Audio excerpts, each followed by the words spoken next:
नबी पाक की शान में गुस्ताखी भले ही करने की कोशिश करते रहें ये बदतमीज़ और बेलिहाज गुस्ताखे रसूल, पर असलियत तो यही है कि हज़रत मोहम्मद सल्लल्लाहु ताला अलैहि वसल्लम साहब के पास उड़ने वाले घोड़े थे। इन विचित्र घोड़ों की मौजूदगी क्यों रसूल करीम के पास थी, ये आज हम इस वीडियो के अंदर पूरी तरीके से जान लेंगे। एक्चुअली नुपुर शर्मा नाम की एक गुस्ताखे नबी है जिसने मजाक उड़ाने की कोशिश करी, नौज़ुबिल्ला, एंड इन दिस प्रोसेस उसका खुद का ही मजाक उड़ गया, क्योंकि अल्लाह के जो मैसेंजर इस दुनिया के अंदर शांति का पैगाम देने के लिए आए थे, आप उनके खिलाफ कैसे बोल सकते हैं? एक पर्टिकुलर कम्युनिटी के खिलाफ नफरत कैसे फैला सकते हैं? इस वारदात को तो खैर तभी अंजाम दिया जा सकता है जब आप एक दहशत गर्द हैं तो। हे हाय हेलो नमस्ते जी, सत श्री अकाल, अस्सलामु अलैकुम। मैं निधि शर्मा इंडिया से। और ये जो बेहुरमती करने वाले लोग होते हैं ना, कभी कुरान करीम की तो कभी श्रीमद् भगवत गीता की, ये प्योरली टेररिस्ट मेंटालिटी वाले लोग होते हैं। मैं तो दरख्वास्त यही करती हूँ नेशनल टेलीविजन पे कभी इनकी बातों को कास्ट नहीं किया जाए, क्योंकि जैसे नुपुर शर्मा की बातों को इतनी तवज्जो दी गई ना नेशनल टेलीविजन पे, तो हमारे प्यारे से कन्हैया लाल अंकल मारे गए। और जब भी आप किसी भी धर्म के खिलाफ कुछ सुनते हैं ना न्यूज में, तो प्लीज पहले रिसर्च करिए, उसके बाद किसी अंजाम पर उतरिए। खैर ये वीडियो हम इसीलिए बना रहे हैं ताकि जागरूकता फैले, ना केवल नॉन मुस्लिम्स बल्कि काफी मुसलमानों को भी नहीं पता होता है एग्जैक्ट रीजन कि रसूल अल्लाह के पास उड़ने वाले घोड़े क्यों थे। हमें आज प्रज्ञा मिश्रा जी, इस देश की सच्ची पत्रकार, विस्तृत रूप से वर्णन करने वाली हैं एग्जैक्ट रीजन का। नमस्कार, मैं हूं प्रज्ञा मिश्रा और आप देख रहे हैं प्रज्ञा का पन्ना। पैगंबर मोहम्मद साहब की जिन बातों को लेकर बीजेपी की प्रवक्ता रही नुपुर शर्मा ने मजाक उड़ाया था, हम उन बातों के पीछे की सच्चाई जानने की एक सीरीज कर रहे हैं। उसी सीरीज के तीसरे वीडियो में आज बात होगी नुपुर शर्मा के मजाक में जिक्र किए गए सफेद घोड़ों की। पैगंबर मोहम्मद साहब और सफेद घोड़ों की क्या कहानी है? क्या वो वाकई सफेद घोड़े ही थे? सफेद घोड़ों का इस्तेमाल आखिर क्या था? सफेद घोड़े या घोड़ों जैसी क्या चीज थी? घोड़े ज्यादा संख्या में थे या एक था? या घोड़ा सिर्फ कहने के लिए था? वाकई में वो कोई शक्ति थी या कुछ और? आज पैगंबर मोहम्मद साहब की सीरीज में सरल भाषा में इन्हीं पर बात करने वाले हैं। दोस्तों, बीजेपी प्रवक्ता नुपुर शर्मा ने जिन सफेद घोड़ों का जिक्र मजाकिया लहजे में किया था, दरअसल उनको इस्लाम के मानने वाले बुर्राक कहते हैं। इस्लाम धर्म में बुर्राक को घोड़े से छोटा और खच्चर से थोड़ा बड़ा एक ऐसा जीव बताया गया है जो चमत्कारी था, जो बिजली की रफ्तार से उड़ सकता था, जिस पर बैठकर मोहम्मद साहब ने इसरा और मेराज की यात्राएं की थी। इसरा और मेराज मोहम्मद साहब की 2 यात्राएं थी। लोगों ने इसे आमतौर पर मेराज नाम से ही याद कर लिया। इसरा कहते हैं रात के एक भाग को। इसरा की कहानी यह है कि बुराक पर बैठकर मोहम्मद साहब ने मक्का की मस्जिद और फिलिस्तीन की मस्जिद अक्सा तक की 40 दिन की यात्राएं मात्र रात के एक हिस्से में ही कर ली थी। यात्रा के इस पार्ट को इस्लाम में इसरा कहा गया। यात्रा के दूसरे भाग को मिराज कहा गया।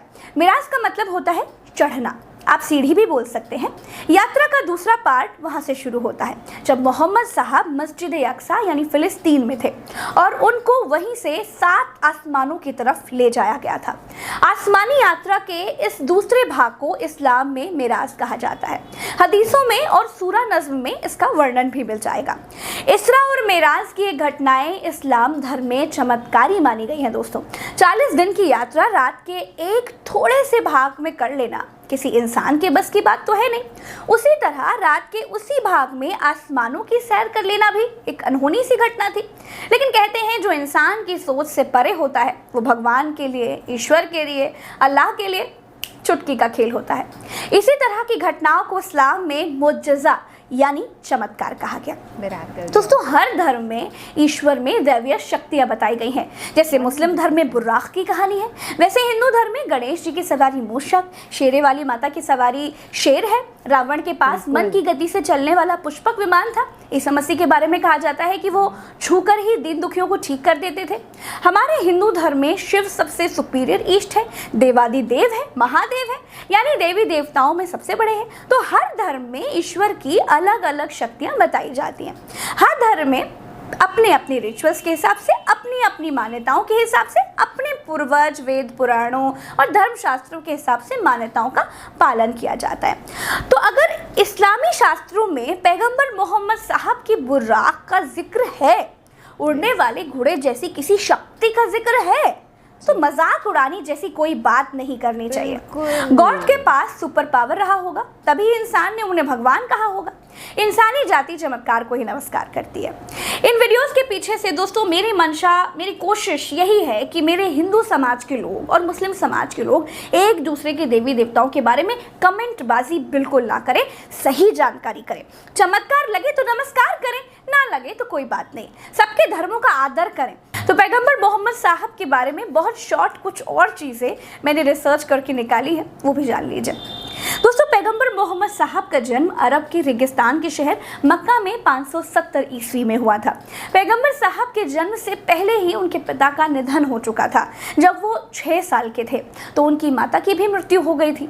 माँ के निधन के बाद पैगंबर मोहम्मद साहब अपने चाचा अबू तालिब और दादा अबू मुतालिब के साथ रहने लगे। इनके पिता का नाम हजरत अब्दुल्लाह और माता का नाम हजरत बीबी आमिना था। पैगंबर मोहम्मद की पत्नी हजरत आयशा के मुताबिक पैगंबर मोहम्मद घर के कामों में भी मदद करते थे। घर के काम करने के बाद वो प्रार्थना के लिए बाहर जाते थे। कहा जाता है कि वो बकरियों का दूध भी धोते थे और अपने कपड़े खुद ही धुलते थे। पैगंबर मोहम्मद साहब मूर्ति पूजा या किसी भी चित्र की पूजा के खिलाफ थे।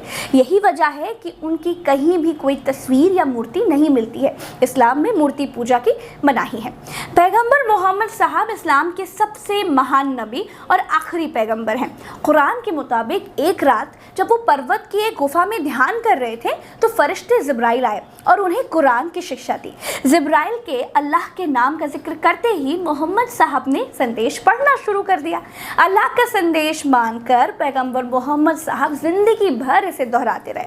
उनके शब्दों को याद कर लिया गया और संग्रहित कर लिया गया। दोस्तों पैगंबर मोहम्मद साहब का विश्वास था कि अल्लाह ने उन्हें अपना संदेश वाहक यानी मैसेंजर चुना है, इसीलिए वो दूसरों को भी अल्लाह का संदेश देने लगे।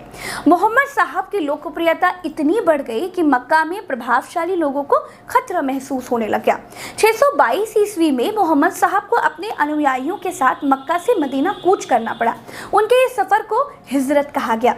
इसी साल इस्लामिक कैलेंडर हिजरी की भी शुरुआत हुई। दोस्तों मदीना के लोग आपसी लड़ाइयों से बहुत परेशान थे। मोहम्मद साहब के संदेशों ने उन्हें वहां पर बहुत लोकप्रिय बना दिया। कुछ ही सालों में पैगंबर मोहम्मद साहब के बड़ी संख्या में अनुयायी हो चुके थे और तब उन्होंने मक्का लौटकर विजय हासिल की। मक्का में स्थित काबा को इस्लाम का पवित्र स्थल घोषित किया गया। 632 ईस्वी में हजरत मोहम्मद साहब का देहांत हो गया, पर उनकी मृत्यु तक लगभग पूरा अरब इस्लाम कबूल कर चुका था। तो ये थी पैगंबर मोहम्मद साहब से जुड़ी कुछ बातें।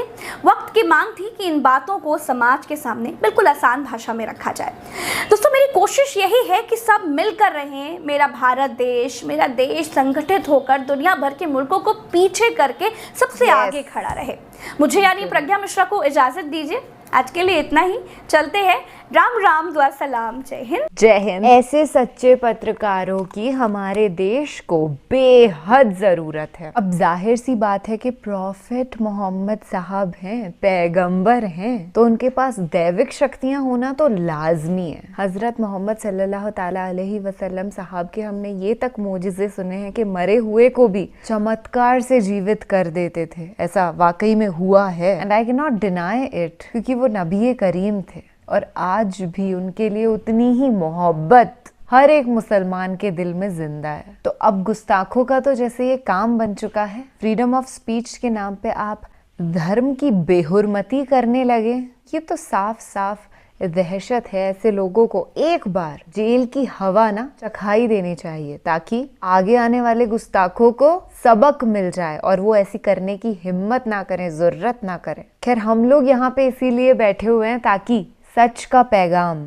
हमारी जनता के बीच में फैला सके। और जैसा प्रज्ञा मिश्रा जी ने कहा कि इंडिया एक दिन सुपर पावर ऐसी बनेगा कि दुनिया घबराएगी। आज भी हमारे देश के स्टूडेंट्स से पूरा वर्ल्ड घबराता है और ये सुपर पावर वाला जो शक्तिशाली ख्वाब है ये तभी पूरा हो सकता है जब रिलीजन के बेसिस पर लोग लड़ना छोड़ दें, एक दूसरे से मोहब्बत 100% हो जाए, कोई भी नफरतें ना पाले दिल में। उधर अपने दिमाग की एनर्जी लगानी नहीं है बॉस, कहीं अगर शक्ति लगानी है तो वो है प्यार के अंदर। So keep loving and spread love like wild fire. चलिए अपना और अपने सभी घर वालों का ख्याल रखिएगा और खुश रहिएगा। मुस्कुराते चेहरे अल्लाह पाक को भी बेहद पसंद है। अल्लाह हाफिज।